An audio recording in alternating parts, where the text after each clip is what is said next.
Hello, this is Edward the Blue Engine, and you're listening to the Railway Series Book Club. I hope you enjoy it.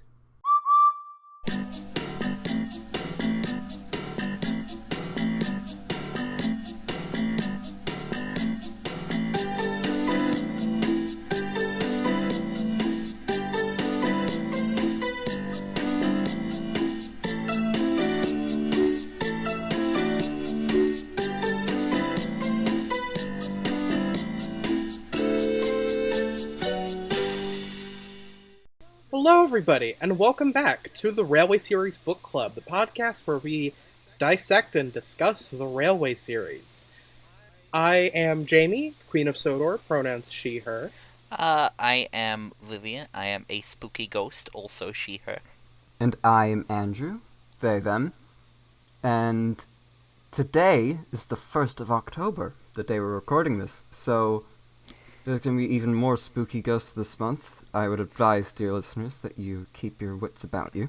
Yes, as it is October, it is in fact my birthday every day this month, which means that I need to have all of your possessions and every single picture of your cats that you have ever taken. Please send them to me personally. And You join can the send Discord. them to us on our Discord. Yeah, join Yes! the Discord and you can send Vivian, send Vivian a birthday message every day. Every day on her birthday.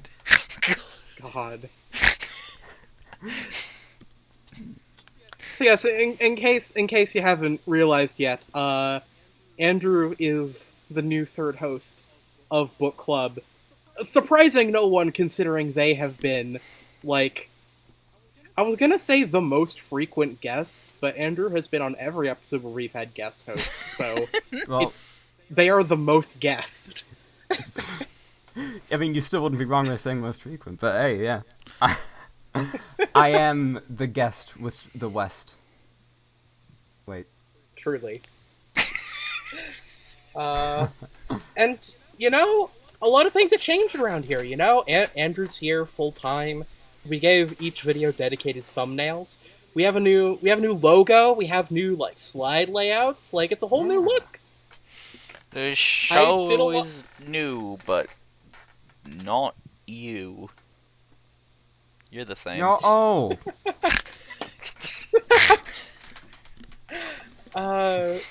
But yeah, you know, I spent a lot of charging my autism to perfectly replicate the style of the 1998 editions of the Railway series. The colors on this, Four Little Engines, which is, you know, the book we're covering today, this did not have a 98 edition, but in Japan, the 2005 releases of books 1 through 15 had covers based on the 98 aesthetic, and it included unique color palettes for Four Little Engines, Little Old Engines, and the Twin Engines. So we're using those for our new slides for those books. I think Jamie did a fantastic job, as she does at everything I have ever seen her do. But this especially, Jamie is super cool. Everybody in the Discord right now, say, thank you, Jamie, for being cool. I agree completely, and second this statement. I appreciate that. I can't take all the credit, because our new series logo sports a brand new render of a wooden Benry made by our good friend B. So B is great. Yes, love B. We love her. She's great. Yeah. I give her a high five. Yeah. Yes! So what are we reading today? A book. Yeah, a book. a book. Yes. By the way. About to read a Yes. book, there better not be any goofy shit in here. A goofy book. Hold on. Oh fuck. Oh, fuck. So today we are reading Four Little Engines, which is a very important book with a lot of backstory behind why it even came to be. It's the first book to feature the Skarloey Railway. It's the narrow gauge railway. You know, there's like one or two others, but this one is the one that most people know. It's the big one. Like, the big one, yes. The biggest little railway. I was about to No say, relation to the television program. because this is actually entertaining. And Simon isn't in it. It's a four-way rumble. Our Our apologies to Jennifer Kirk, who was also in that show. You are wonderful, she's and I cool. love your model railway reviews. She's great. Yeah, I like Jenny Kirk. Yeah.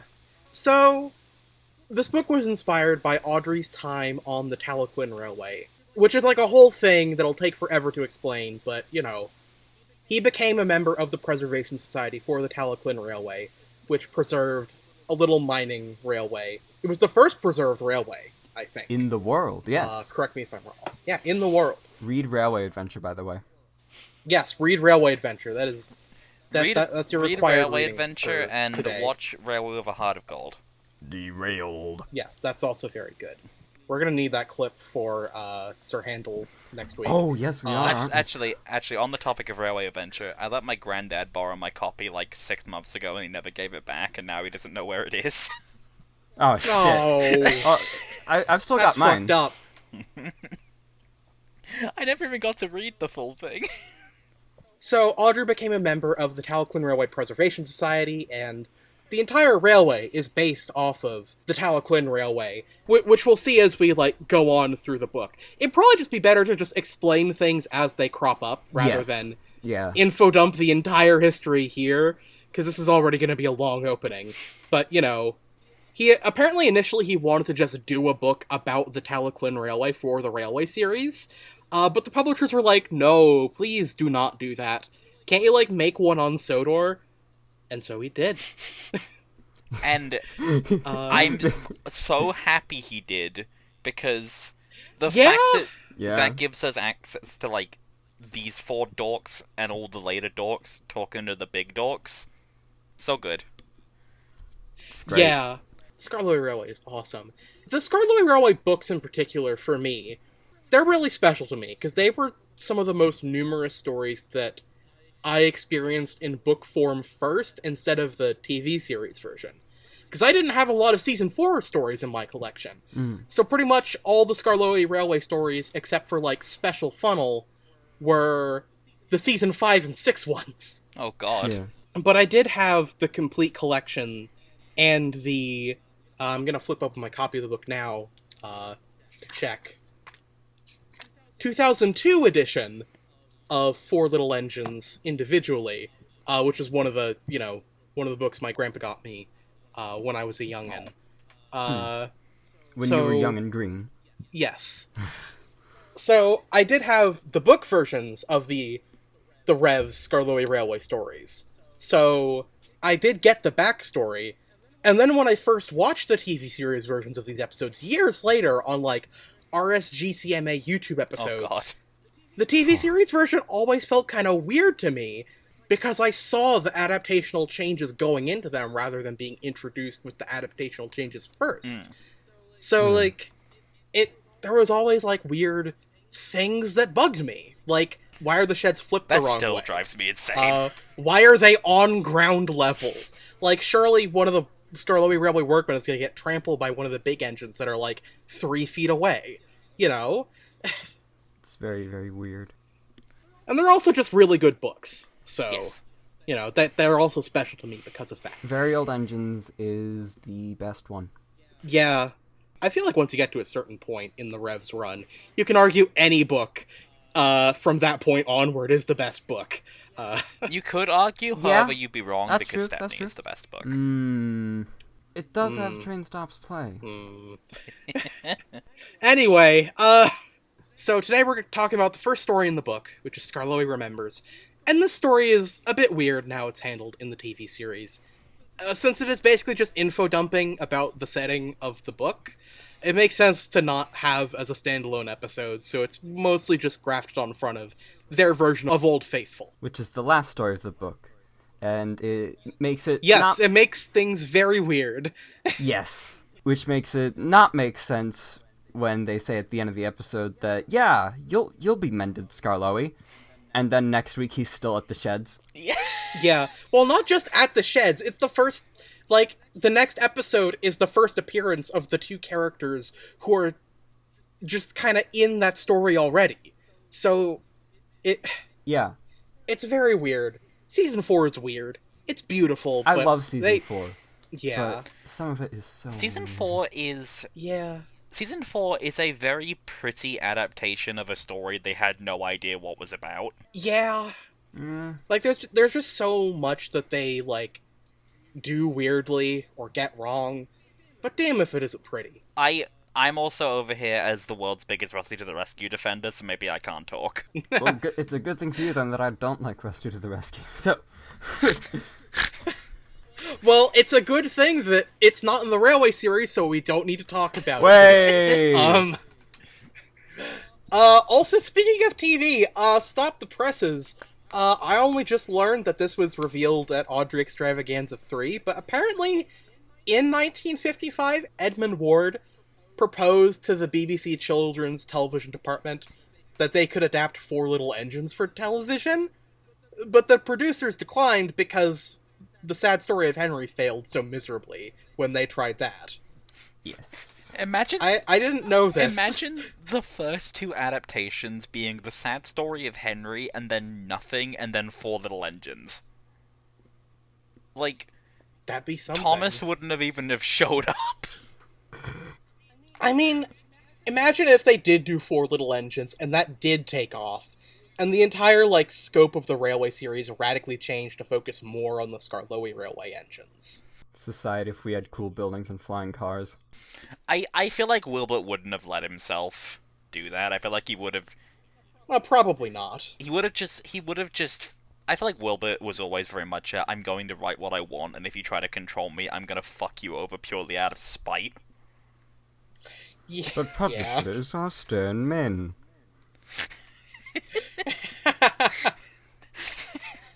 So, I think that is enough preamble. We should probably start reading Yes, Skarloey Remembers. Please add the Skarloey Railway. Oh wait, shit, I need to do the foreword. Exactly. I forgot to even write notes for the foreword. Okay. Dear friends, Sir Handel Brown is the owner of a little railway which goes to Skarloey and Renius. Skarloey means lake in the woods, and Renius means divided waterfall. They are beautiful places, and lots of people visit them. The owner is very busy, so Mr. Peter Sam, the Thin Controller, manages the railway. The two engines, who are called Skarloey and Renius, grew old and tired, so the owner bought two others. These stories tell you what happened. The author.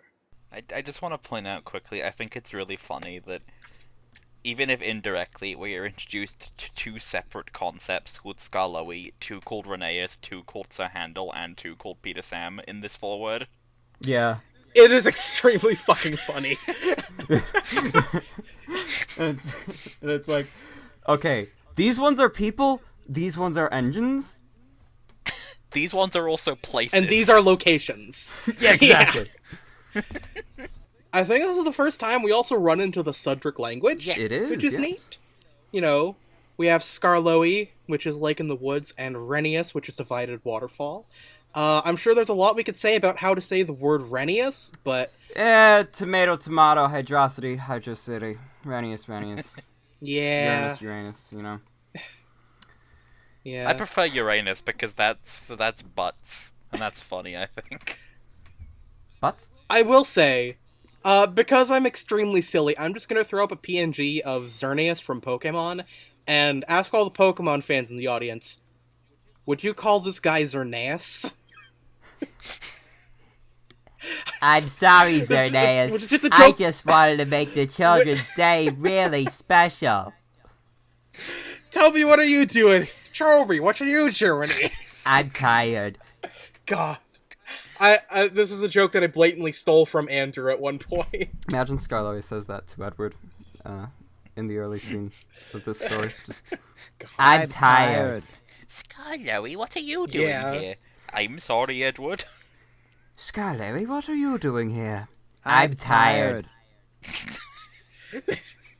Good God. The Fat Controller had sent Edward to the works to be mended. Near the workstation, Edward noticed a narrow-gauge engine standing in an open-sided shed. That's Skarloey, he thought. What's he doing there? He remembered Skarloey and his brother Renius, because in the old days he had often brought passengers who wanted to travel up to the lake in their little train. As the men at the works could not mend him at once, Edward asked them to put him on a siding close to Skarloey. I love that, like, they do attempt a little bit to explain who Skarloey is here, but it very much is just that this is a character who's always been here, you just have to accept it moment. Yeah. Yeah, definitely. And I do like that they're pretty much, like, directly tying this book's beginning into the end of the previous book. Yeah.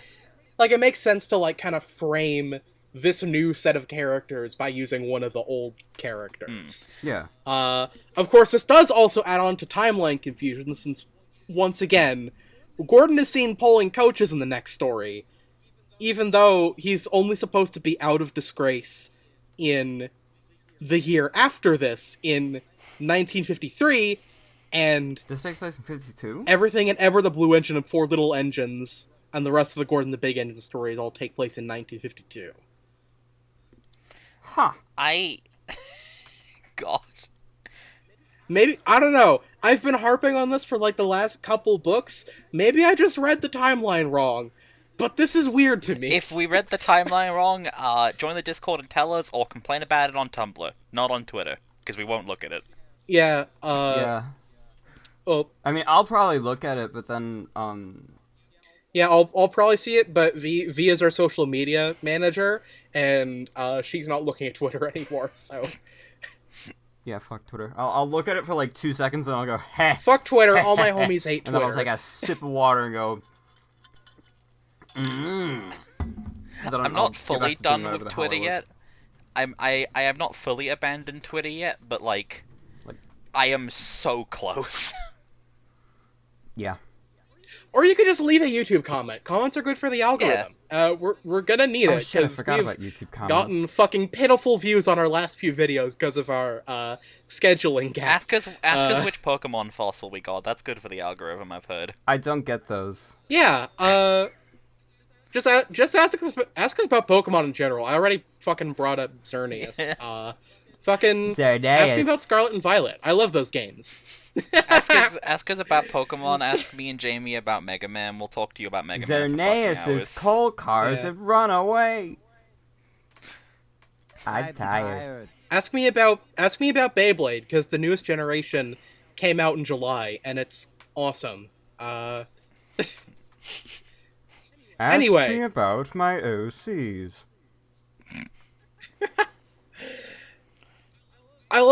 Anyway, back to the book. I love, we already talked about it, but I love that they're already just established as, they've been here a long time, because Edward knows them from the old days. We don't know how old those days are, but they must be pretty old, because Edward is old. The good old days, you could say. The good old days were not here to stay. I suppose. Also, Also, this establishes that Skarloey and Renius are canonically brothers, which I think is only weird in retrospect, because fanon enjoyers have decided that because of twin engines like the Scottish twins and the China Clay twins, and also Gordon calling the other A1s and A3s his brother, and calling Mallard his cousin, that every engine made by designer is related with no ifs, ands, or buts. which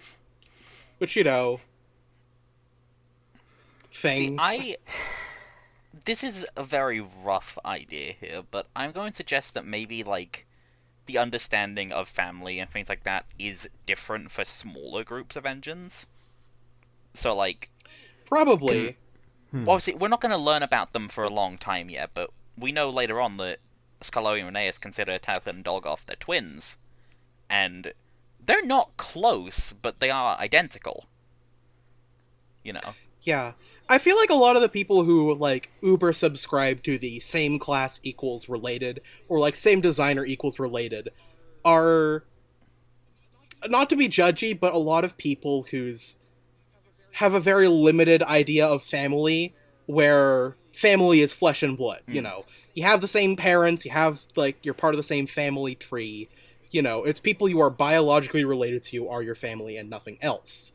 Whereas I feel like nowadays a lot more people are subscribing to ideas of found family where, your family can be whatever you want it to be.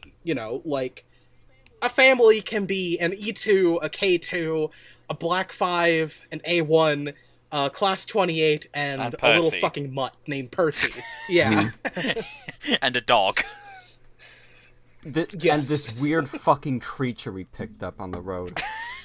He's disgusting. What is he? Loathsome being. Hello, I'm Toby. Like Jamie's talking about found family stuff, like, yeah, maybe in a way they are technically directly related because they have the same designer, but also, like, we don't have the same understanding of family as trains do because we are not trains. Yeah. So if they say that if they say that they are brothers, then yeah, I'll take them at their word. I would trust... I don't think Skarloey would lie to me. Yeah. Skarloey is a very honest engine.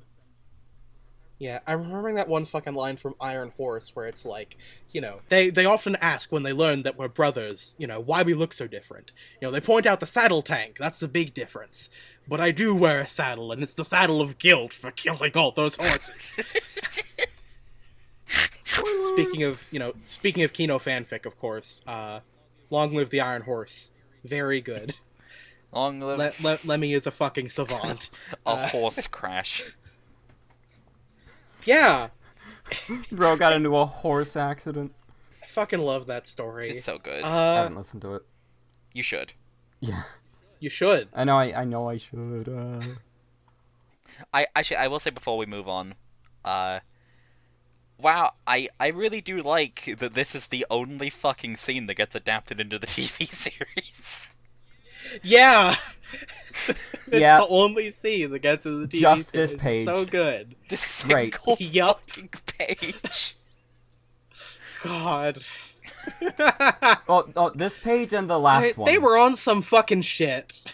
They were smoking. They were on them Georgetown Geronimos, bro.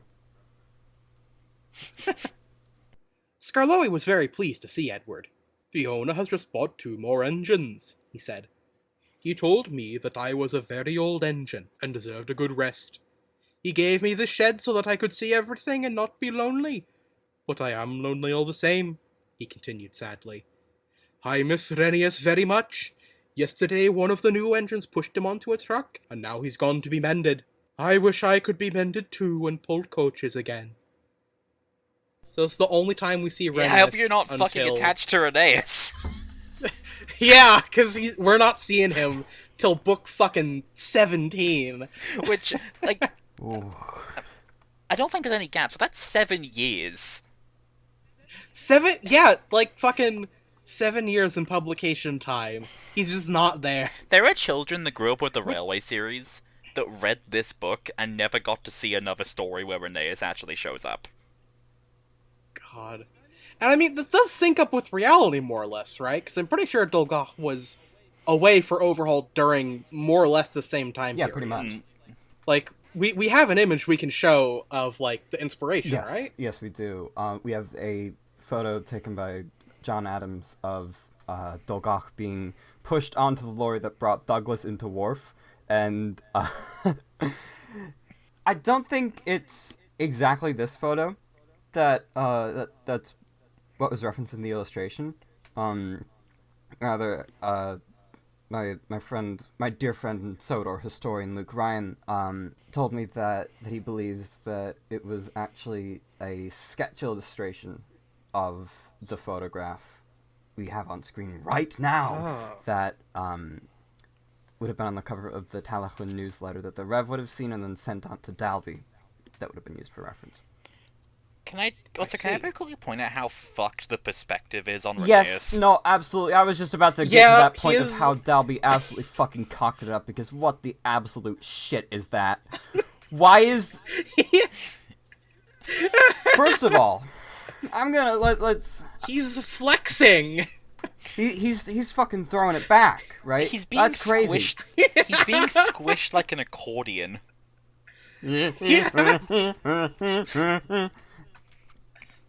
Let's also make note of the man who was standing through Skarloey's cab. Hello.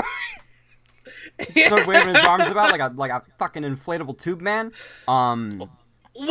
he looks like one of those fucking like Tomy, like one of those like Tomy baby Thomas toys, where like there's like a driver in the cab the of one an where you engine. like push it, and you it goes. slam it down, and the engine goes. Also, so I think the idea with him is that he's meant to be on the truck that Rheneas is going to be pushed onto, but Probably, it is not clearly conveyed. No, it isn't. Yeah. You can also actually... I don't know if it's going to be visible through Review 2, because I don't know like how clear the pictures are for your editions, but right behind Skarloey, you can just barely see a blue tender with red stripes. Yes. Yes, there's a blue tender with red stripes. Which implies to me that Gordon is the one that took Rheneas to the works. Well, yeah, it can't have been Edward, because Edward's only just learning about this, so... What? No, it's Edward, alright. He was just there and he, like, completely forgot it. Or he's just letting Skarloey info them. No, I just love the idea that, like, the Fat Controller gets a call from the Fin Controller, like, "Hello, Topham, listen, one of my trains is really fucked and I need to have him fixed. Can you get one of your boys to take him to the works?" And Topham's like, "Oh, yes, absolutely, I can do that. Now, who's free? James isn't doing much. Henry can probably spare a couple of hours. Gordon's always busy with the express. Let's do him. Fuck it." Well, clearly, I see one of two options here. One of which is this is one of the things he did while he was in disgrace. Yes. And number two, fucking this was the special that he was supposed to take in Off the Rails, and they sent Edward to do it instead. Oh shit. Gordon, can we stop at the... Although, actually, wait, I guess that doesn't make sense, because I guess that special's waiting in the yard. Gordon, and I don't think they would have taken Rheneas all the way to the yard at Tidmouth. No. Well, no, was it I just love the idea of fucking Gordon ferrying Rheneas around. Just Gordon, can we stop at McDonald's? I want a Happy Meal. No! That'd just be the fucking... Just a version of the fucking Christmas Tree Express where it's Gordon and Rheneas. And Rheneas is just deliberately fucking with him as much as possible. Whir your wheels faster and faster! What do you think I'm doing? You dipshit. I will do no such thing. What's a Heiser handle? Shut up, loser. Yeah. Yeah, Sir Handel's there. Yeah. His tank is really You know, small. we see his first interaction with Skarloey. Yes. We see his first interaction with Skarloey in the next story, and Rheneas just isn't there. Don't worry about it. Hey, real quick. You know how the you know how on Skarloey's model from the show, the cab windows aren't exactly symmetrical? Yeah. Oh god. Well, take a look at them here. No.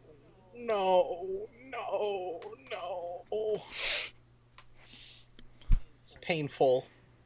Another little real life fact here is that Skarloey having his little shed next to the shed is actually inspired by a barn they built at Pendray for when they couldn't fit Talyllyn in the shed anymore after they bought Sir Hayden and Edward Thomas. So they just sort of put her in this barn. Right. And she sat for a good few years. She looks so sad in all the pictures. She does. Yeah. Like, the barn that Skarloey is sitting in seems a lot more happier because, like... At least it's, like, directly next to the shed. The railway. Yeah. Yeah, which is next to the main line. And that's, like, a big difference between the Talyllyn and the Skarloey, is that the way the sheds are kind of set up, it's kind of like if you just dropped Pendray sheds on top of the Towan Slate Wharf. Yeah. Which is interesting. And I think it's a bit hard to visualize if you haven't been to the Talyllyn. But, you know, I could probably just throw up a picture of Awdry's track plan and it'll do an alright job. But stuff like this really makes it clear that the Skarloey isn't just the Talyllyn, but on Sodor. Like, it's very obviously inspired, but it's not just, like, carbon copied, like certain other railways on Sodor. I also want to point out that, like, because of the way the barn is built for Talyllyn, you can't actually fit it all the way in. Because Yeah. they laid it, like, sideways instead of lengthways. So, Yeah. like, half the cab is just sticking out, and they put this sad, horrid little sheet over it. Yeah. Like, The poor little guy. most filthy engine I've ever seen, the poor thing. Yeah. Everybody, treat your trains with respect. Make sure you walk them twice a day. And make sure Yes. that when you you pay somebody to look after your train, you don't miss your fucking flight 2 days in a row and have to stay 2 extra days, because that's not fun.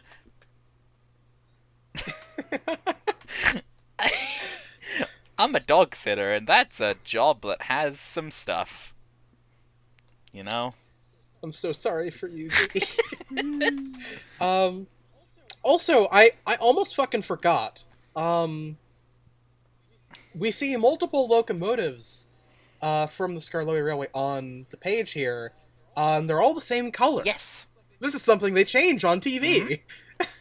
I should preface by saying I grew up with both versions of these stories, because I had the TV series pretty much all of season 4 on VHS, and I had the Thomas the Tank Engine book club releases of the Railway series, which was generally Not to be confused with the Railway series No. book club. they were for the most part pretty perfect translations of the Railway series books, but it was only 1 to maybe 2 stories in a book. Okay, that's interesting. Oh yeah.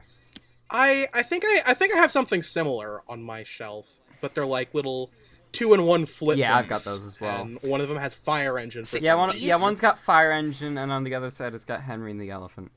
See, these in particular Yeah. are I'd say probably about double the size of a regular Railway series book. Which does mean that the art is a lot clearer in those releases. So, So maybe we should be scanning those instead of the Unlucky Tug scans. but they were very... Sorry, easy snipe. But no, so I had... My point is, I had both versions of these stories, you know. I had the stories where they were different colors, and I had the versions where they were all red. As a kid, I always did prefer the unique colors, because I think it is just... I think it's better both for, like, ease of telling them apart, and also, like... I think the colors just suit a little bit better than all red. Like, Yeah, I understand. I definitely prefer the Railway series liveries for Skarloey and Rheneas. I do not like the white lining or the orange so much. Yeah, I mean, I like the white lining on Skarloey, but I'm not a fan of Rheneas's colors.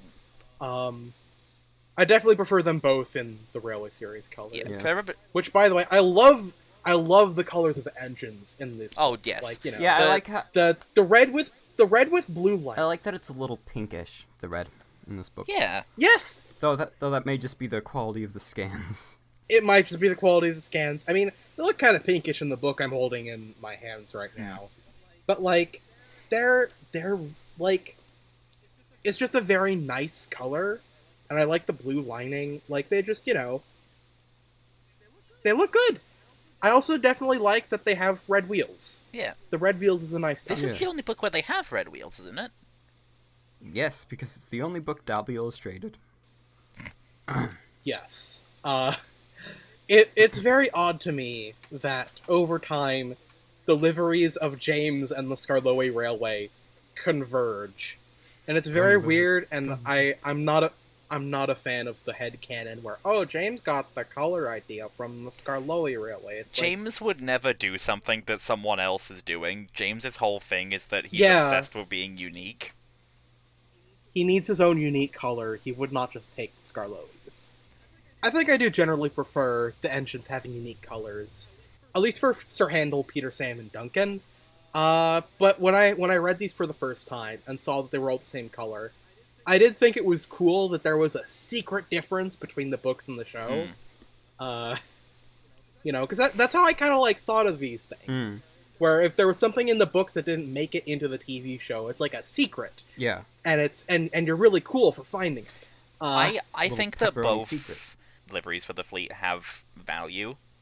Yeah. I prefer the Yeah. different colors, but I think the red is very nice and uniform, and it's more in keeping with how the TR actually was at the time. Yeah.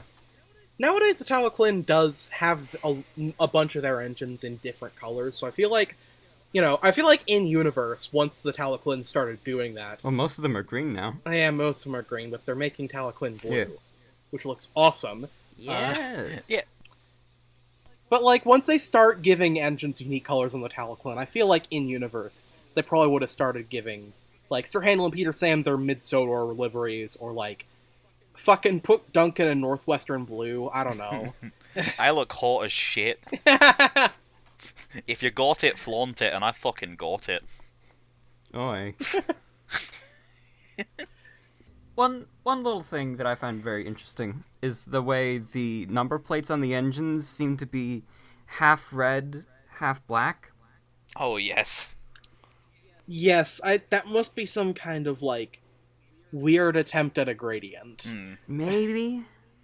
Oh, actually, I do have one thing to say, which is, if I ever see you do a Skarloey Railway fan story and you put somebody other than Skarloey in the barn shed, I don't respect you. But what if it's two-road? No.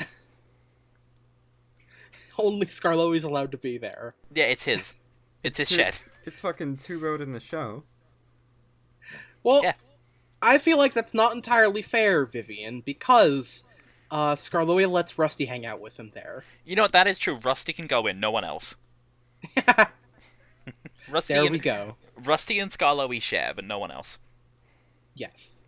Not even running us? No. Alright. He has to sit outside because he needs to think about what he's done. Have your coaches got names? Asked Edward. Oh, yes. There's Agnes, Ruth, Jemima, Lucy, and Beatrice. Agnes is proud. She has cushions for first-class passengers. She pities Ruth, Jemima, and Lucy, who are third-class with bare boards. But they all four sniff at Beatrice. Beatrice often smells of fish and cheese, but she is most important, said Skarloey earnestly. She has a little window through which the guard sells tickets. I sometimes leave the others behind, but I always take Beatrice. You must have tickets and a guard, you know. Of course, said Edward gravely. So, The coaches! Agnes is the best coach in the Railway series. Yeah, I really wish that these five got to be in the CGI series, because I feel like the Brenner era would have done wonders for them in the same way they did with, like, Annie and Clarabelle and Henrietta, you know? Like, Yeah. Brenner turned Annie and Clarabelle and Henrietta into actual characters. Yeah, it's fucking amazing, and I wish they could have done it for these five. Like, Also, Yeah. apparently, according to the lore TM, the names of the coaches come from the names of Sir Handel Brown's 5 daughters. Oh. except for one of them, because one of his daughters is named Hilda. Really? Yeah. Okay, I must have fucking written that down wrong, because I thought they were all named after... Maybe that was something that was retconned later on, but originally the coaches were Agnes, Ruth, Lucy, Jemima, and Beatrice, but like his daughters were Agnes, Ruth, Lucy, Hilda, and Beatrice. Maybe he just forgot Jemima, I don't know. Hang on, let's see if I can... Anyway, I love how Edward just asks about the coaches' names unprompted. I guess because he wants Skarloey to be happy in info dump.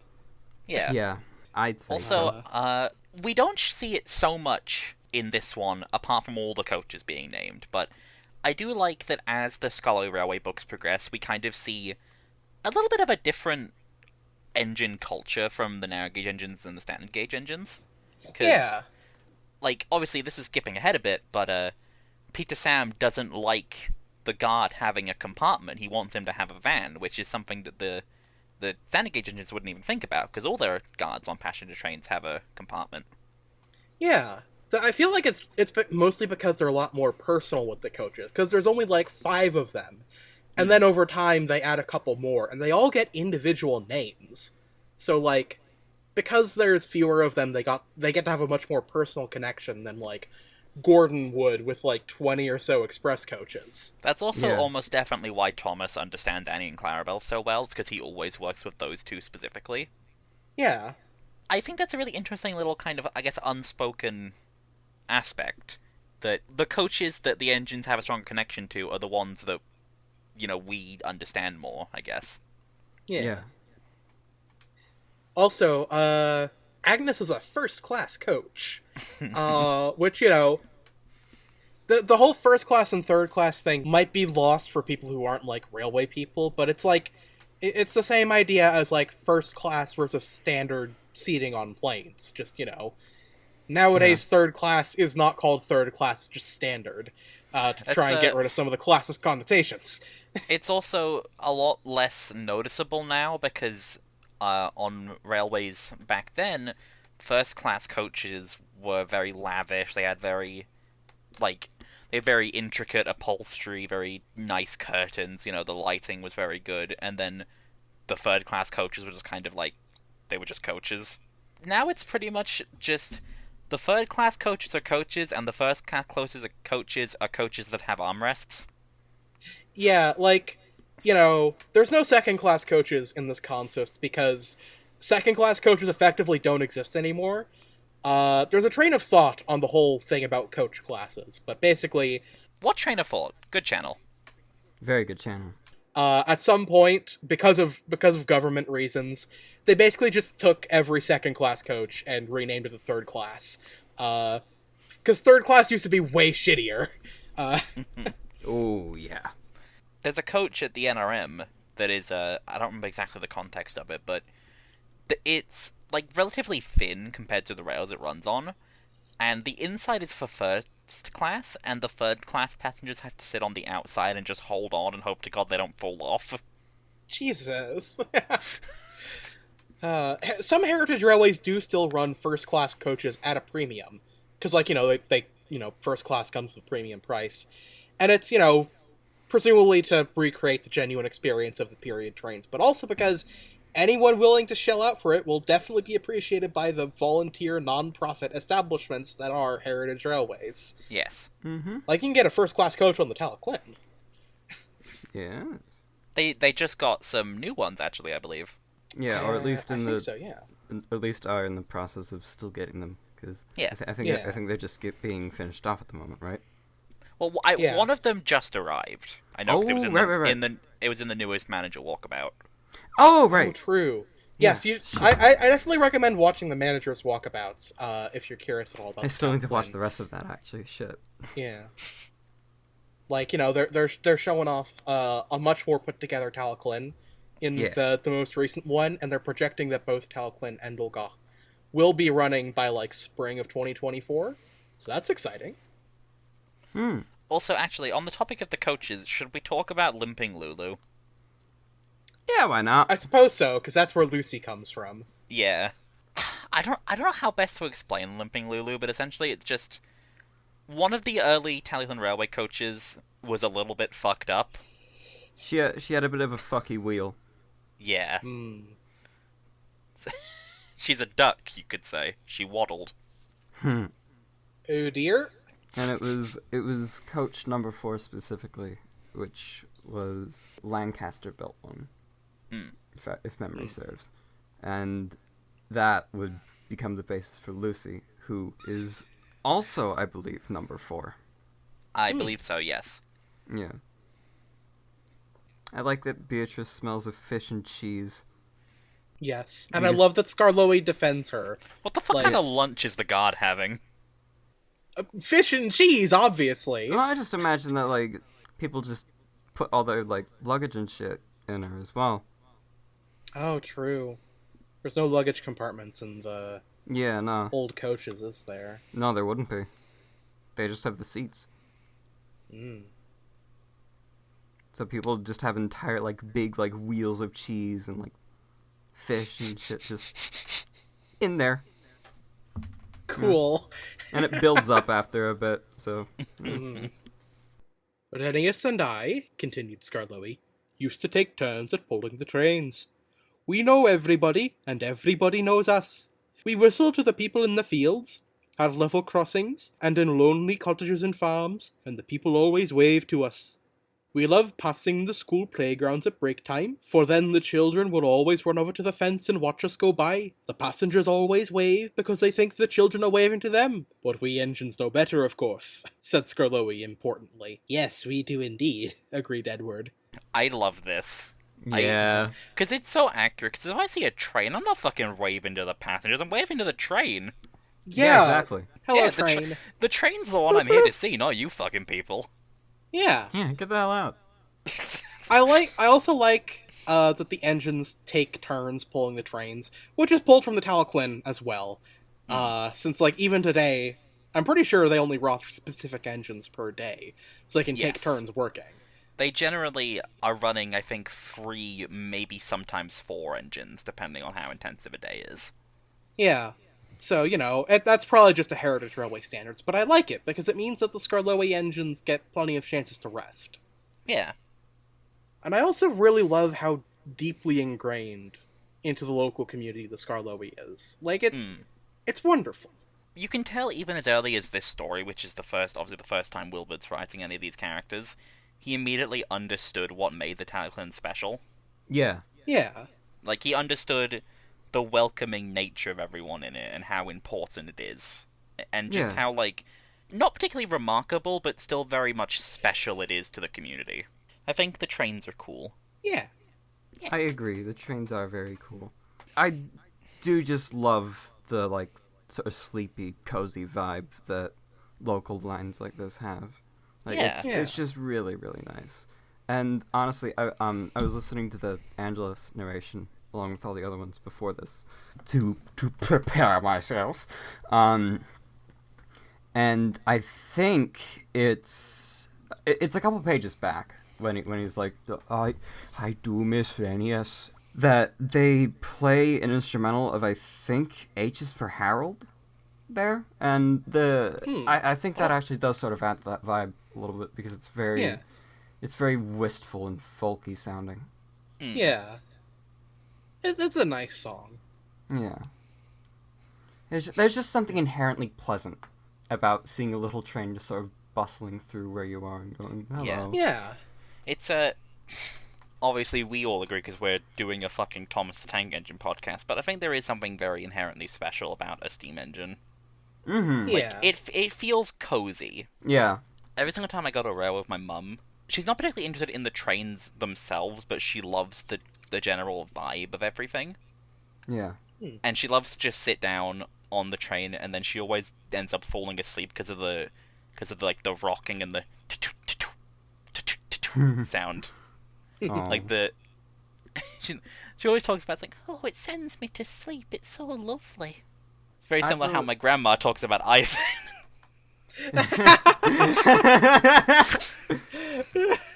I believe the Rev was right when he said that the steam engine is mankind's closest thing to creating a living, breathing being. Yeah. Except for babies, obviously. Well, yeah, I mean, apart from that. Artificially.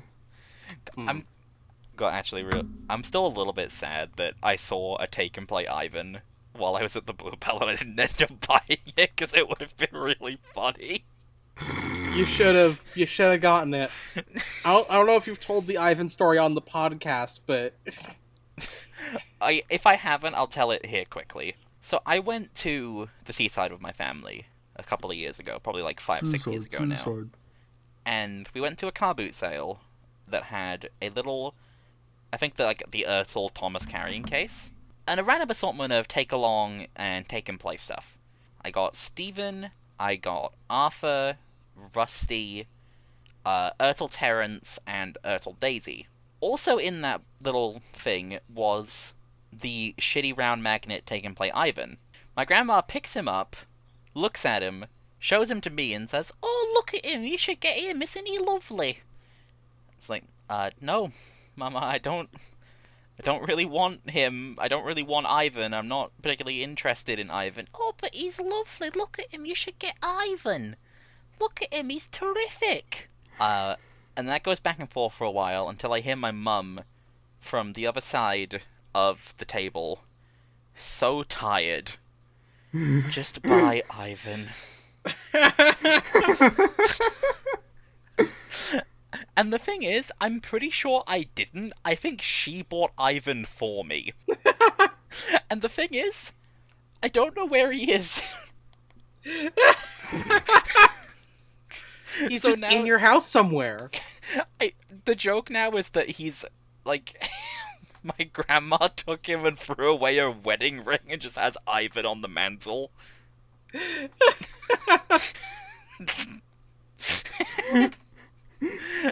Fucking pride of place.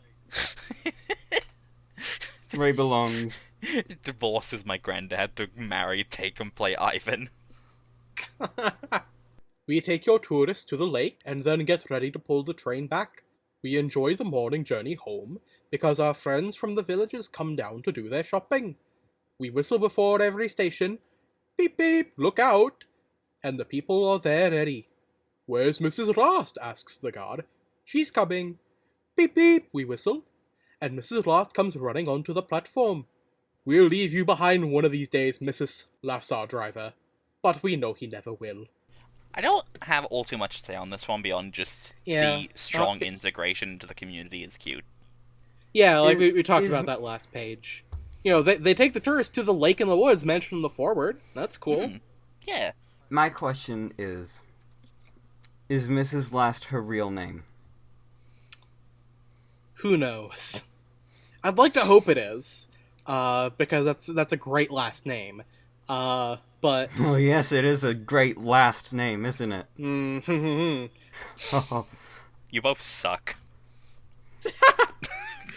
Alright, anyway, so the podcast is back down to 2 hosts now, and how do we feel about how last should be pronounced for this last name? Because Willie Rushton's narration with the Skarloey voice makes it sound like he's calling her Mrs. Lars. I I didn't think- pick up on that when I listened to it, to be I think honest. it definitely is supposed to be Mrs. Last.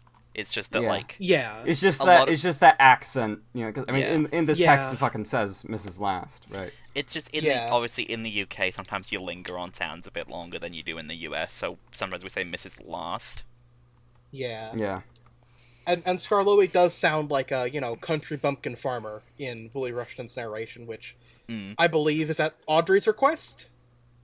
Not in this one though. No, Oh, he kind of okay. just does normal voice for Skarloey Okay. in Four Little Engines. The farmer voice gets a lot stronger later on. It definitely Okay. does. It definitely does. I think in Little Old Engine it is very, very farmer.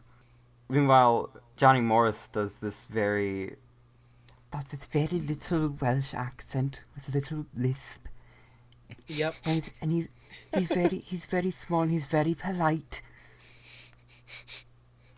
Yep. Yeah, this is another one of those books where both Johnny Morris and Willie Rushton got to do it. And of Yeah. course, the new goat in town, Bruce Alexander. Hell yeah. Yeah, he Please, does. He does. please buy those audiobooks. They're really Please good. do. They are absolutely worth it. He does. Bruce Alexander reads this story very wistfully, and I don't know. There's just something very warm and subdued about the way he reads it. Like just any of the stories, really. Yeah. I was just listening to a bunch of them last night with some friends. I love his Donald Douglas voices. Yes. Yeah. They're so breathy. Yeah. It's really refreshing. I really like that when he does Super Rescue, he gives 199 and 7101 the same kind of evil diesel voice he's given the other devious diesels. And Yeah. but he gives it to Bear at the end of Little Western when Bear is, inducted into the railway. He's got this very devious voice saying, "I feel like I really belong. I love it. Thank you for giving me a name. Thank you Well, for giving me a name. I am your best friend." Well, that's the thing. Yeah. It's okay to be a little bit fucked up and evil sometimes. I mean, James is still on the Yeah. railway. Yeah, exactly. Yeah. So is Percy. If If James and Percy can still be on the Northwestern Railway, so can Bear. I just like him making 199 sound like a proper villain, really, because Yeah. I am just used to Rushton and really also Jake. Just Squeaky wheels, Percy. Squeaky wheels, Percy. just I don't know, just him being just this shit wet cat of a character. See, Yeah. that's always kind of how I prefer 199, is that, Yeah. like, Diesel, and to a lesser extent, the Diesel, are a little bit, they've got at least something going on. 199 just a pathetic, rotting piece of shit. Yeah. Yeah.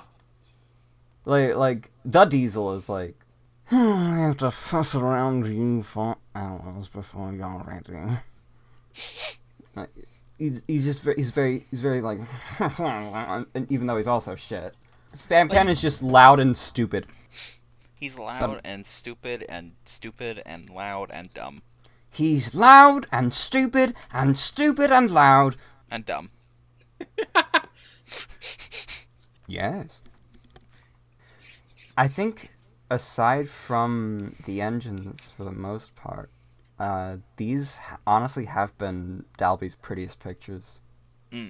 Yeah, like the next page has a really good illustration too. Yeah, it really is. Like, It shows that, once again, he is not an untalented artist. He just didn't fucking care. Yeah. Yeah. Like, and it's like I said way back when we were doing Tank Engine Thomas again, that like his background was mainly in landscape work, and that shows. That really shows. Like, especially like in the last couple pages, the way he like does like the individual flowers and stuff, like when Skarloey's passing by the children, or when Mrs. Last is coming into the station, like. And the next page was just how like the golds and purples on the hills and mountains. It's just it's really beautiful. Mwah. And then you've got this little fucking toy squished in. Yeah. And it's like, I'll take it.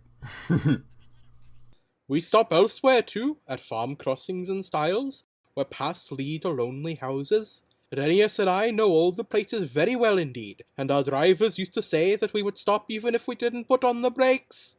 Sometimes, on market day, Ruth, Jemima, and Lucy were so full of people that the guard would allow third-class passengers to travel in Agnes. She didn't like that at all, and would grumble. First-class coach! Third-class people! That made me cross. Shut up, I'd say, or I'll bump you! That soon stopped her rudeness to my friends. I love that he calls the passengers his friends. It's so nice. It really is. just shows how like integrated the railway is with the community. It's really sweet. Yeah, it's very nice. Also, Agnes being classist is really funny.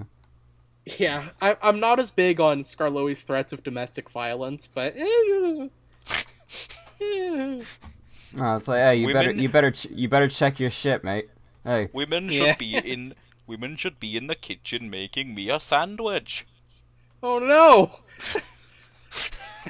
Also, alternate universe where Skarloey comes to breakfast happens because of what the driver says about them putting on the brakes. I'm Yeah. Skarloey and I love to beat my wife. No, please, that's not the bit. I do feel like the driver quip there feels very much like it's channeling that sometimes Talyllyn and Dolgoch would just stop. It's like, at this point, I believe this is around the time that somebody said that Talyllyn is not an engine; it's a self-propelled bomb. Yeah. Yeah. And there's also a moment that Tom Rolt recalls in Railway Adventure of I believe him and Bill Trinder getting a footplate ride on Dolgoch, and the fireman who was a bit younger was like they were going up the I think the loop to the incline or something, and I think Bill was feeling very uncomfortable with how risky it was starting to get. So he turned the brake, and the fireman was just like, "Well, you can do that all you like. It's not really going to do anything." Dog-off knows where she's going, and she's not going to stop till she gets there. Regardless of what the driver says. Yeah. I'll find it in a little bit. Number 2, we really ought to stop. The station's not for another few miles.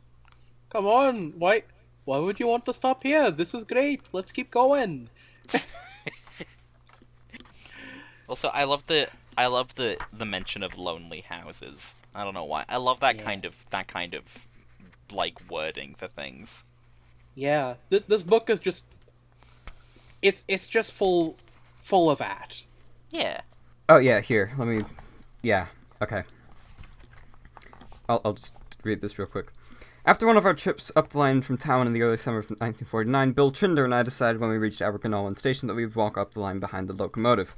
We had a particularly stirring journey in every sense of the word, for on this occasion our driver was a local youth of not more than 18 years who, with an apparently boundless faith in the railway's guardian angel, had succeeded in improving substantially on the scheduled running time. When we reached the water column, if such it could be called, we discovered to our surprise that Dolgoch had disappeared. 2 dark, bruised lines in the long grass which completely covered the disused metals in the direction of Burn Eglis showed plainly where the engine had gone, so we walked on, being curious to discover the purpose of this journey. We eventually came upon Dolgoch standing at the foot of the first incline up to the quarries, at the limit, that is to say, of locomotive working. In answer to our obvious question, her driver cheerfully admitted that he had merely driven up to see whether the rails were still there. In view of the fact that some of these rails occupy a narrow ledge from which there is an almost sheer drop of nearly 150 feet into the ravine of the Nant Gornal, it struck us both very forcibly that there were safer ways of finding this out. However, since the engine had come up safely, it should be able to return, so we accepted the driver's invitation to go back with him and join him and his even more youthful fireman on the footplate.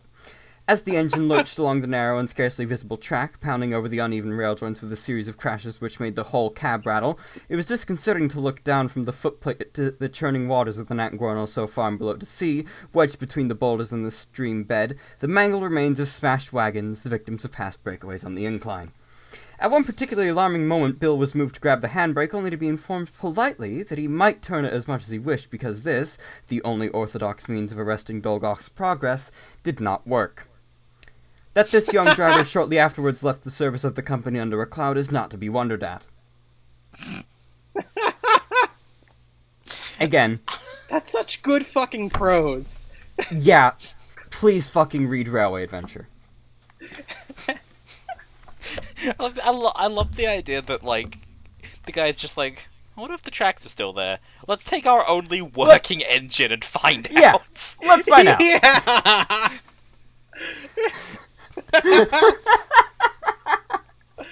What a fucking gigabrain move from this guy. Bro's on bro's playing 4D chess. 2 would have been enough. No, it's like the Giga Chad meme, right? Like where Tom Rolt and Bill Trinder are like, why would you take the engine up such unsafe track? To see if the track was still there.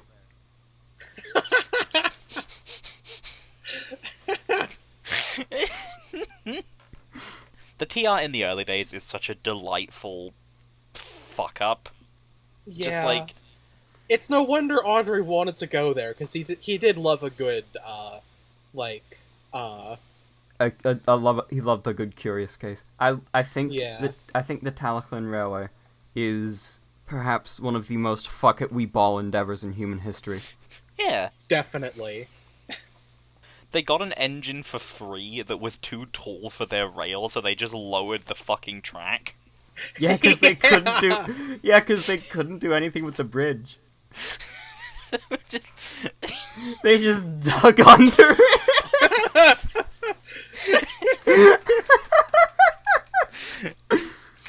Well, everybody, we've got a new engine on the way. It's pretty tall. Will it fit under the bridge? No, Let's find get a out. shovel. Oh, it doesn't. Well. Yeah, get the shovels. it's probably better that they didn't show up on account of the fact that they're fucking dead now. But I am a little bit sad that the lawnmower and fucking the bedstead never showed up in the books. Yeah. Because those things are both so shit. I love them. They really are. And, like, I mean, I am very much aware that both the Rev and his brother George were very, very keen on the Colonel Stevens railways, which exquisitely based of them. Yes. Hell, even there's even some, like, WCMP influence in the Farker branch, like the bit that runs through the village is definitely inspired by Cleveland Triangle. But yeah, I do kind of wish that, like, since they both certainly seem to be appreciators of the shitness of all of the rail motors that Stevens had on his lines, that other vehicles such as the weed whacker and the bedstead, or the lawnmower rather, I think I just got that confused with the trains model maybe. Didn't get the feature full on. Sad. The original number 5 and the original number 7 are so delightfully dog shit. Yeah. And listen, the point of all this is, if you don't know a lot about the TR, research it, because every new factoid you learn is delightful. Yes. Read Railway Adventure. Read Railway Adventure and watch the engine stories up on the Talyllyn's YouTube channel. Yes, those are very, very good. Support the TR's YouTube channel. It's very informative, and they're doing by some good friends of mine. Oh yes, yeah. The whole YouTube channel is really good. They've been doing really well with keeping everybody in the loop of what's going on, and I think that's really cool. Yeah, it's really, really nice. It's just very fun to keep up with as well, because I don't know, it really is just such a lovely railway. Yeah. It's a railway with a heart of gold. Derailed. I've not even been there myself, but I get why the Rev plugged it so much. I've been there. You didn't take me? I think it was before we knew each other. Oh, okay. And you didn't take me? It was definitely before we knew each other. Oh, excuses. Do better next time. Yeah, do better. I'm really sorry. I'm gonna put out a YouTube apology video now. Yeah, I'm already getting the Twitlonger ready, so best do it soon. I'll go grab my ukulele. Just then, some workmen came. "We're going to mend you now, Edward," they said. "Come along." "Goodbye, Skarloey. Thank you for telling me about your railway. It's a lovely little line." It is. Thank you for talking to me, Edward. You've cheered me up. Goodbye." Skarloey watched Edward being taken back to the works. Then, shutting his eyes, he dozed in the warm afternoon sun. He smiled as he dozed, for he was dreaming, as old engines will, of happy days in the past. That's such a cute ending. Yeah, that is such a delightful ending. Really is. It's very difficult to explain how Wilbert makes you feel about the engines, but they're such delightful little creatures. Yeah. They're just little guys. Trains are cool. I really enjoy it. Somebody should make a podcast about those. Yeah, that'd be someone cool. should. Get a couple really cool people to host it. Yeah. I really like the illustration of Skarloey just resting in his shed all alone. Yeah. Like, the way it's zoomed out makes him feel very, like, lonely. But he's, like, happy and dozing, because he just had a good info dump. Also, you can see the steam of another of the little engines going by. Yeah. One of the ones that we will meet next time. Yeah. I like Guy pointing. Yeah. Look at this fucking train, isn't he radical? Oh, check this shit out. There's a fucking train here. Yeah. Thank God it's not Choby. Fucking hate Choby. That guy sucks. Do we want to move into ratings? I guess. Yeah, I don't think I've got anything else to say on this page. This is a pretty light story. It's a lot of mainly just exposition. Yeah. I think this is the first of Awdry's exposition stories. Yeah, and they're all they're very necessary to get you up to speed on this like new cast of characters that'll be introduced to, you know, the audience depending on the book. Yeah. And this story in particular has a very lovely vibe. Like, this is, like, fucking immaculate. The Skarloey Railway is wonderful. Skarloey is wonderful. I love hearing about his railway. I love, like, just everything about it is great. It is very thin on being an actual story, just out of necessity, though. I think, in terms of these kind of stories, I think Ballast is the one that does the best. Because it's like, it's also not much of a story, but it is still very characterful. Probably. And that's not to say this story is not full of character. Like, it's got a lot of character in it. But, you know, I don't know. I was gonna give this to Toby, just because it was, you know, very exposition heavy, but also very nice. I'm not sure if I don't know. What do y'all think? I guess in terms of ranking, I probably would say like a Duck maybe, because I do enjoy it, but like I probably would say like a Toby to be like accurate. I think I would also Toby it. This is not to say I don't like it, because I love it, but there are other stories that I like more. Yeah, like a Toby's a good score. You know, you have to be like James or lower for it to be like really bad. For the vibe to be stank and rancid and nasty. Yeah. But the vibes here are immaculate, and they feel homely. Yeah. Home. Gay home. Engines. My gay home. My Email gay. me pictures of Spider-Man. My gay home videos. I guess Toby's across the board then, huh? Yeah. Yeah, Toby sweep. Lucky sevens! We got lucky Yo, sevens! let's fucking go! Woo! Yo! Woo! Where was the... Jamie, another like 50 of those, and we can get a flamethrower TM. Hell yeah! God. I wish I could just go to Paldea and just, like, beat up however many Pokemon it would take to get the materials for a flamethrower TM. With your bare hands. Flamethrower! Flamethrower! Just Jamie walks up to like a fucking Azumarill and just starts beating it senselessly. Okay, so I need 10,000 LP, 5 Litleo Tufts, 3 Houndour Fangs, and 3 Numolava. Okay. Well, go beat up some dogs. I don't know what any of that is. Will do. Yeah, I'd like to assume it's like, you know, whatever Pokemon I use just punches it in the face so hard that a tooth falls out, and that's where it comes from. I'm picturing, you know how Steve Martin in Little Shop of Horrors is playing that, like, fucking sicko dentist? I have not seen Little Shop of Horrors. Oh, you should change that soon. It is October.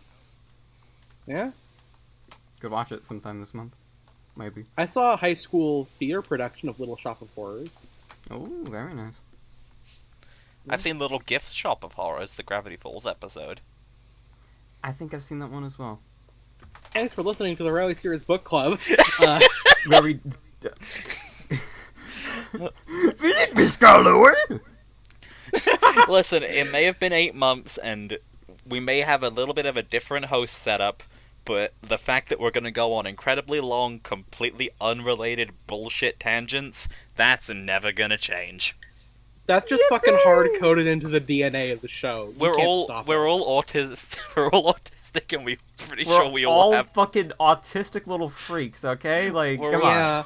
We're all autistic. And we're here to We are entertain more each other, powerful and than you just you. happen to be fucking listening to it. If you enjoy it, that's on you. We had a fun time with this one. I enjoyed it. Yeah, this was a fun episode. And This is a next very time... fun one. It is nice when Skarloey remembers. It is nice. But next time we're gonna have to forgore about that, because next time is Sir Handel. I hope he's not too hard to handle. You are literally no better than either of us. That would have been a really good title for a Sir Handel episode in the CGI series or something. Hard to handle. Yeah. Hard Too to bad they handle. never made a Sir Handle episode. It still would have Ever- been really nice somebody- to see Michael's Race the Train one get done. Oh yeah, there is that. Somebody write us a handle story called Hard to Handle right now. I think someone's already done that. It's probably like a Trains video or something. Well, someone Yeah, do it probably. now better. Okay. Alright, well, goodbye, everybody. Goodbye. If you Goodbye, happen everybody. to have already wrote a story night, everybody. called Hard to Handle, I'm sorry. I'm sure it's good. Bye. Bye.